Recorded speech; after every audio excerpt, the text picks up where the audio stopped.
আপনারা ভোটারদের দ্বারে দ্বারে যাচ্ছেন।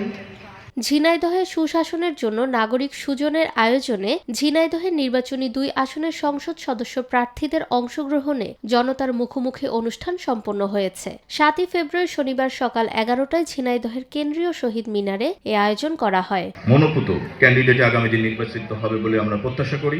এ সময় জনগণের মুখোমুখি হন ঝিনাইদহ 2 আসনের ইসলামী আন্দোলন বাংলাদেশের মনোনীত প্রার্থী ডাক্তার এইচ.এম. মমতাজুল করিম, বাসদ মনোনীত প্রার্থী অ্যাডভোকেট আসাদুল ইসলাম, জামাত মনোনীত প্রার্থী আলী আজম মোহাম্মদ আবু বক্কর সহ আরো অনেকে। নির্বাচনী বিজয়ী হলে দলের নির্বাচনী ইস্তেহারে ঘোষিত অঙ্গীকার সমূহ সহ আমার দেওয়া প্রতিশ্রুতি পরিপূর্ণভাবে বাস্তবায়নের ব্যাপারে উদ্যোগ গ্রহণ করব। এ সময় ঝিনাইদহ 2 আসনের সাধারণ ভোটাররা প্রার্থীদের নিকট তাদের প্রশ্ন তুলে ধরেন। অপরদিকে প্রার্থীরা তাদের নির্বাচনী ইশতেহার ঘোষণা ও ভোটারদের প্রশ্নের জবাব দেন।